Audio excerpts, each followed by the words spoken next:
Epione pain management and regenerative centre. ఇక మీ నొప్పులు శాశ్వతం కావు.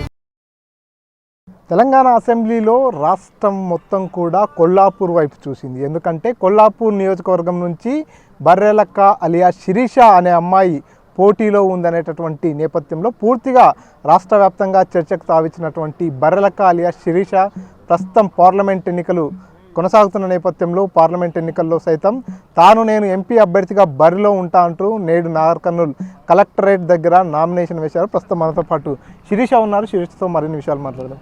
శిరీష, చెప్పండి, మొత్తంగా అసెంబ్లీ ఎన్నికల్లో నామినేషన్ వేశారు. ఆ సమయంలో పూర్తిగా పెద్ద ఎత్తున కూడా మీకు మద్దతు లభించింది. అనుకున్న స్థాయి వరకు రీచ్ కాలేకపోవచ్చు, కానీ ఓ రకంగా చూసుకుంటే కొన్ని ప్రధాన పార్టీలు కూడా సాధించలేనంత ఓట్లు కూడా మీరు సాధించినటువంటి పరిస్థితి. సో అప్పుడు ఒక కాజ్తో వేశారు, నిరుద్యోగం, రాష్ట్రాన్ని నిరుద్యోగిత పట్టి పీడిస్తుంది. ఇప్పుడు మళ్ళీ ఎంపీగా పోటీ చేస్తున్నారుగా, ఎంపీగా ఏ ఉద్దేశంతో ఏ కాజ్తో నామినేషన్ వేశారు? నిరుద్యోగం గురించి అన్న, రేపు కూడా నిరుద్యోగులను నిర్లక్ష్యం చేయకూడదు. ఇప్పుడు ఆల్రెడీ రాగానే నెల లోపలనే జాబ్ లేసామని అయితే చెప్పారు, కానీ ఇంకా వేయలేదు కదా అన్న. సో అందుకే చాలామంది కూడా వేసారు, నేనే కాకుండా నాలాంటి నిరుద్యోగులు కూడా చాలామంది వేసారు. అంటే గత అసెంబ్లీ ఎన్నికల్లో పోరాటం చేసినట్టు ఇప్పుడు ఎంపీ ఎలక్షన్లో కూడా నిరుద్యోగ సమస్య పైన పోరాటం. నిరుద్యోగ సమస్య, అలాగే రోడ్లు అన్న, రోడ్లు కొన్ని స్కీమ్స్ కూడా ఎట్లున్నాయని అంటే నిరుపేద వాళ్ళకు రావట్లేదు.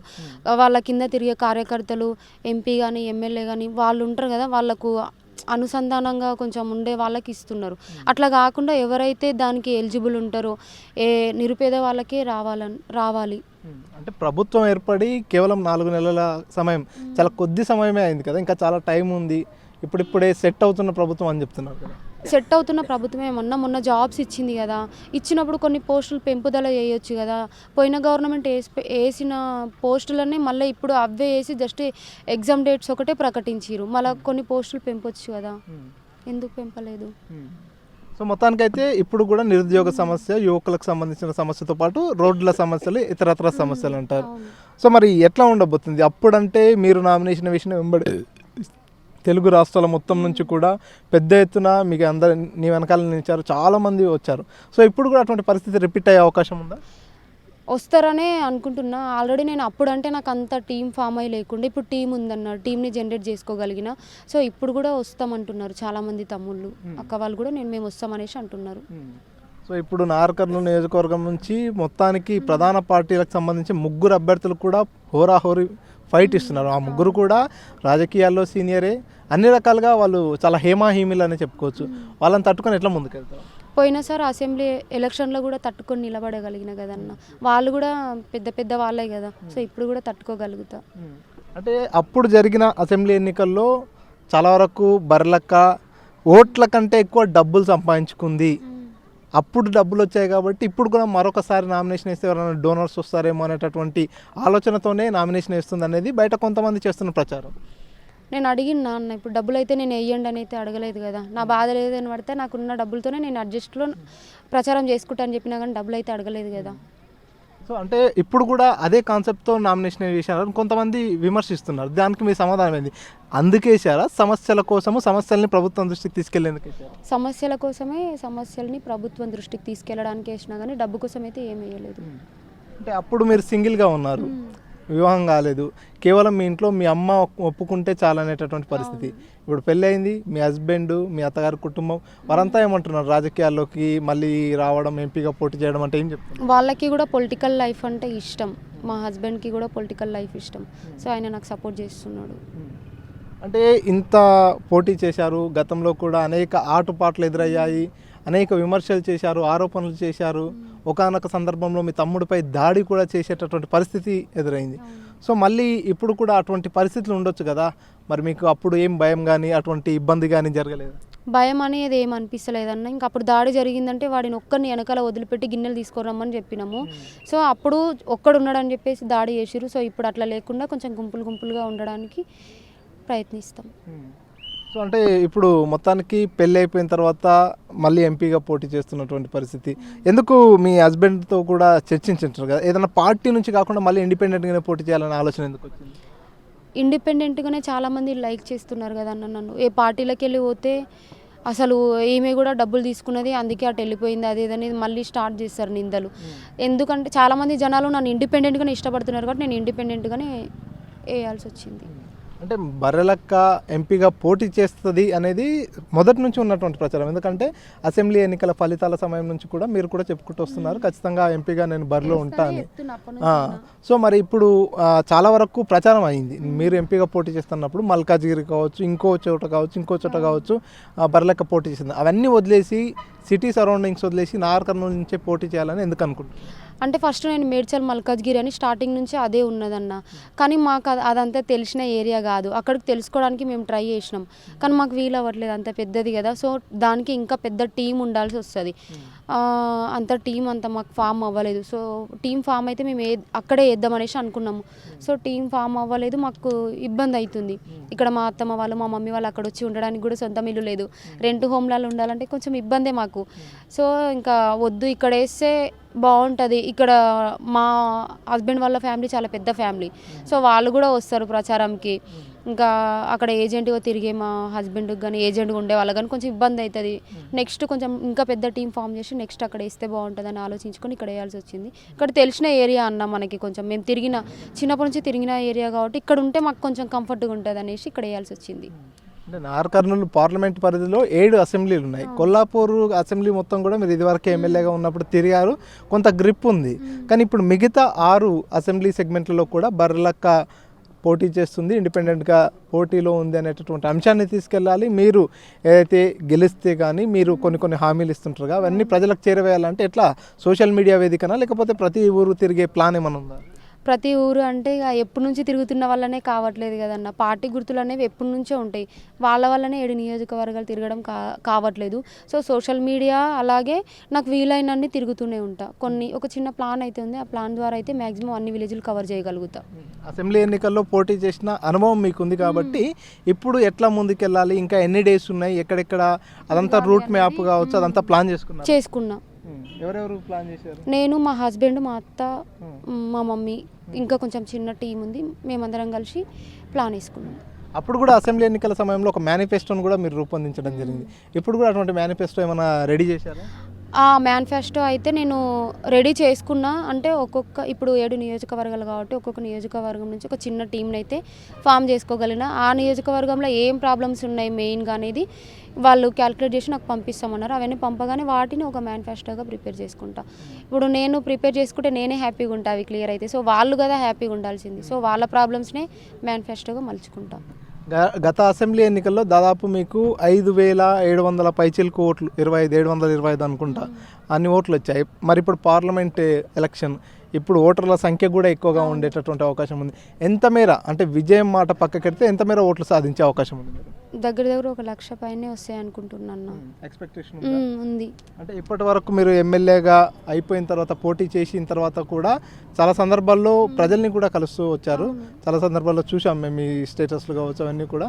వాళ్ళు ఏమంటున్నారు, ఎంపీ గారు నిలబడితే మద్దతు ఇస్తాం అనేటటువంటి హామీ వాళ్ళు ఇస్తున్నారు మద్దతు. ఆల్రెడీ నేను కొంతమంది మామూలుగా మహిళలను కలిసిన అనమాట. సో వాళ్ళకు ఓటుకు నోటే దానిపై అవగాహన కూడా కలిగించుకుంటూ వాళ్ళు అన్నారు, ఓకే నువ్వు నిలబడు, మేము వర్క్ చేస్తామని చెప్పేసి చెప్పారు. ఒకవైపు పూర్తిగా ఈ ఎలక్షన్ అంతా కూడా సెంట్రల్లో జరిగేటటువంటి పరిణామాలపై ఉంటుంది కాబట్టి మోడీ ఇమేజ్ కొంచెం ఉంటుంది, మోడీ ప్రభావం ఉంటుంది. మరోవైపు రాష్ట్రంలో అధికారంలో ఉన్నటువంటి పార్టీ కాబట్టి కాంగ్రెస్ పార్టీ ప్రభావం కూడా ఉంటుంది. ఎందుకంటే ముఖ్యమంత్రి సొంత గ్రామం కూడా మీ నియోజకవర్గంలోనే ఉంటుంది కాబట్టి. సో ఈ 2 పార్టీలు కూడా ఎక్కువ మోతాదులో ఓట్లన్నీ కూడా తీసుకుపోయేటటువంటి అవకాశం ఉంది. వీరిని కాదని నీకు ఓటేయాలంటే ఏం చెప్తావు జనాలకి? ఏం చెప్తా అంటే ఓటుకు నోటు అనేది ఫస్ట్ తీసేయాలి. ఇప్పుడు మీరు అన్నారు సెంట్రల్లో ఒక పార్టీ, స్టేట్లో ఒక పార్టీ. ఏ పార్టీ ఎక్కువ డబ్బులు ఇస్తుందో, ఇప్పుడు ఎగ్జాంపుల్ 500 ఇచ్చారు అనుకో ఓటుకు, 500 మళ్ళీ ఎలా సంపాదించాలని ఆలోచిస్తారు. అభివృద్ధి కావాలనుకుంటే నన్ను గెలిపించుకోండి, ఆటోమేటిక్గా అభివృద్ధి వస్తుంది. లేదు ఈరోజు ఒక ఓటుకి 500 ఇస్తారంటే 500 అంటే గట్టిగా తింటే ఒకరోజు తినేయచ్చు. సో ఇప్పుడు ఒక రోజుతో కాదు కదా, 5 సంవత్సరాలు ఉండాలి. సో 5 సంవత్సరాలు ఎలా ఉండాలో వాళ్ళ ఓటు వేసేదాన్ని బట్టి ఆధారపడి ఉంటుంది. ఒకప్పుడు అసెంబ్లీ ఎన్నికల సమయంలో కూడా నువ్వు చెప్పావు ఆర్ఎస్ ప్రవీణ్ కుమార్ సార్ అంటే నాకు అభిమానం, ఆయన ఒక రకంగా ఆదర్శంగా తీసుకుంటాను. ఇప్పుడు ఆయన కూడా నీకు ప్రత్యర్థి, ఆయన కూడా నీకు పోటీలో ఉన్నాడు, ఎట్లా అనిపిస్తుంది? హ్యాపీగానే అనిపిస్తుంది. ఆయనతో పోటీ పడడం అంటే హ్యాపీయే కదా. రైట్, మొత్తంగా ఎట్లుండబోతుంది రాబోయే రోజుల్లో కూడా నీ పొలిటికల్ కెరియర్ కావచ్చు, ఇంకా ఎట్లా ఉంది నీ ఆలోచన విధానం? ఆలోచన విధానం ఒక చిన్న చిన్న ప్లాన్స్ అయితే వేసుకున్నా, ఖచ్చితంగా విన్ చేస్తే బాగుండని అనుకుంటున్నా.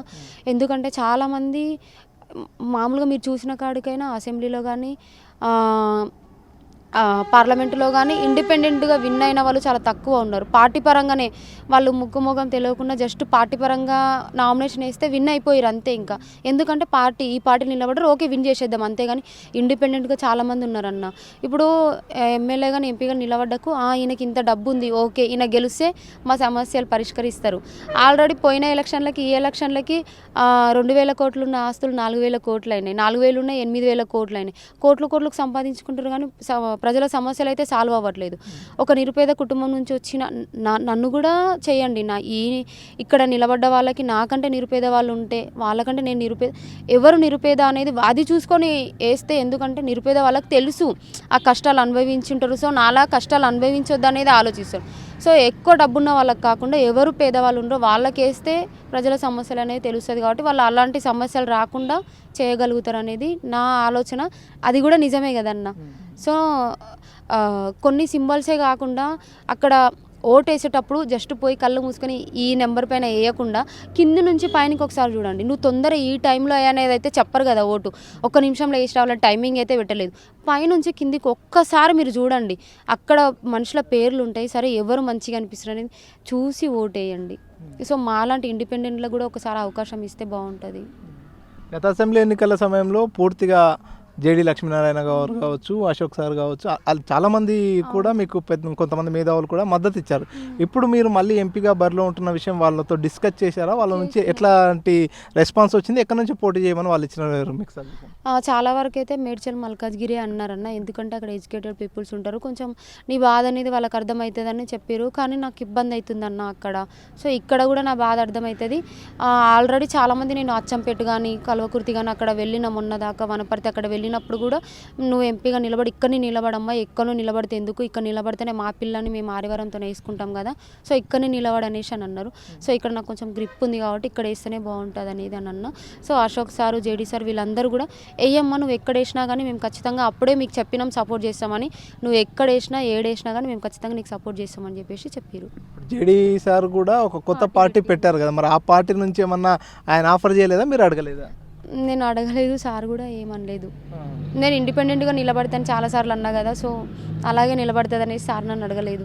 ఓకే, అంటే గడిచిన అసెంబ్లీ ఎన్నికలు పూర్తి అయిన తర్వాత చాలా రకరకాలుగా కొన్ని సోషల్ మీడియాల్లో కూడా బర్లక్కకు ఇన్ని కోట్లు సంపాదించింది, అన్ని కోట్లు సంపాదించింది అనేటటువంటి రూమర్స్ ప్రచారమై, వాస్తవానికి నీకు ఆ ఎన్నికల సమయంలో ఎంతవరకు ఆర్థికంగా లాభం చేకూరింది? దగ్గర 20 లక్షలు అంతే అన్న, అంతకంటే ఎక్కువ రాలేదు. కావాలని ఇట్లా ప్రచారాలు చేస్తారు. సో నాకు కూడా కామెంట్స్ పెడుతున్నారు ఏమేమో, కానీ ఇక అన్నీ పట్టించుకుంటే మనం ముందుకెళ్ళలేము. ఇక్కడ నేను నిలబడ్డప్పుడు కూడా ఇక్కడ కొంతమంది జనాలు, మీకు కూడా తెలుసు అంత వస్తే అన్న అమౌంట్ అసలు. సరే ఎవరి నమ్మకం ఎట్లున్నా కొంతమంది అర్థం చేసుకుంటారు, నిలబడ్డంత. ఆల్రెడీ నేను చెప్పిన నాకు అకౌంట్లో 8 lakhs దగ్గర 8 lakhs పడగానే అకౌంట్ ఫ్రీజ్ చేసిరని చెప్పిన. సో అన్నీ పడంగా 20 lakhs దగ్గర వచ్చినాయి. ఎలక్షన్లో నేను ఫుడ్ పెట్టిన, మామూలుగా అక్కడ ఉన్నటువంటి ఎలక్షన్ వచ్చిన జనాలు ఎలా ఉన్నారో చూడు. కనీసం నేను వాళ్ళకు అకామినేషన్ ఫుడ్ ఇవ్వకుంటే నేను ఇంకెందుకు ఉండేది. సో నాకు వచ్చిన డబ్బులు నేను దాచుకోవాలనుకుంటే వాళ్ళకి ₹1 ఖర్చు పెట్టకుండా నేను దాచుకోవచ్చు. కానీ అది అనిపించలేదు నాకు ఆ టైంలో. ఎంత దూరం నుంచో ఏపీ నుంచి దగ్గర మహారాష్ట్ర నుంచి కర్ణాటక నుంచి వచ్చిన వాళ్ళు ఉన్నారు, కనీసం ఫుడ్ పెట్టకుంటే ఎందుకు అనేసి నాకు వచ్చిన డబ్బుల్లో నేను ఫుడ్ పెట్టడం కానీ అకామినేషన్ రూమ్స్ ఎన్ని తీసుకున్నానో నాకు తెలుసు అన్న. అక్కడ ప్రచారంకి వచ్చిన వాళ్ళకు కూడా తెలుసు, ఓకే ఈమె ఇంత మంచి చేసింది. ఇక్కడ రాని వాళ్ళు కొంతమంది కావాలని చేస్తున్నటువంటి ఫేక్ ప్రచారాలు అవి. ఫైనల్గా ఏం చెప్తారు నాగర్ కర్నూల్ పార్లమెంట్ సెక్టార్లో ఉండేటటువంటి ప్రజలందరికీ నువ్వు ఎందుకోసం నామినేషన్ వేసావు, నిన్ను ఎందుకు గెలిపించాలి అంటే వాళ్ళకి ఏం చెప్తావు? మీకు అభివృద్ధి కావాలంటే నన్ను గెలిపించుకోండి. ఒకసారి మాలాంటి వాళ్ళకు కూడా ఒకసారి అవకాశం ఇస్తే, సో మీరు ఒకసారి అవకాశం ఇవ్వండి. ఈమె ఏం చేస్తుంది, ఈమెనే పేదామే, మాకేం చేస్తుంది కాదు, పేదామే కాదు, ఫండ్స్ రావాల్సినవి వస్తూనే ఉంటాయి. సెంట్రల్ నుంచి కానీ స్టేట్ నుంచి కానీ ఫండ్స్ వస్తూనే ఉంటాయి. సో ఆ ఫండ్స్ ద్వారా నేను మిగిలించుకోకుండా మీకు సేవ చేస్తా, ఖచ్చితంగా మాటిస్తున్నా. సో నాకు గెలిపించుకోండి, ఒకసారి మీకే అర్థమైపోతుంది. తర్వాత నేను అడగను, ఆటోమేటిక్గా మీరే గెలిపించుకుంటారు. Okay, all the best Sirisha. మొత్తంగా చూస్తున్నాం కదా, మరోసారి కూడా నామినేషన్ వేసినటువంటి బర్రెలకాయ శిరీష ఇప్పుడు కూడా కేవలం నిరుద్యోగ సమస్య, యువకుల సమస్య, దాంతోపాటు చాలా గ్రామాల్లో కూడా రోడ్డు సౌకర్యాలు కావచ్చు, ఇతరత్ర మౌలిక సౌకర్యాలు కూడా లేవు, చాలా ఇబ్బందుల్లో ఉన్నటువంటి పరిస్థితి. కాబట్టి రాష్ట్ర ప్రభుత్వం దృష్టికి, అదేవిధంగా కేంద్రం దృష్టికి కూడా ఇక్కడ ఉన్నటువంటి సమస్యలన్నీ వెళ్ళాలి. అదే ఉద్దేశంతో నేను నామినేషన్ వేసా. ప్రజలందరూ కూడా ఖచ్చితంగా నీకు అండగా ఉంటామనేటటువంటి మద్దతు ఇస్తున్నటువంటి పరిస్థితి. కాబట్టి ఒక్కసారి నన్ను ఆశీర్వదించినట్టయితే మీ పేదింటి బిడ్డను, మీ కష్టసుఖాలు తెలిసిన బిడ్డను, కాబట్టి ఖచ్చితంగా అభివృద్ధికి కట్టుబడి ఉంటా అంటూ బర్రెలకాయ శిరీష తెలియజేస్తున్నటువంటి పరిస్థితి. పర్సన్ నర్సింగ్ రెడ్డితో మణికంఠ, RTV, నాగర్ కర్నూలు నుంచి. మరిన్ని వీడియోస్ కోసం ఛానల్ ని సబ్స్క్రైబ్ చేయండి. లేటెస్ట్ అప్డేట్స్ కోసం వాట్సాప్ ఛానల్ ని ఫాలో చేయండి. అండ్ లింక్ డిస్క్రిప్షన్ లో ఉంది.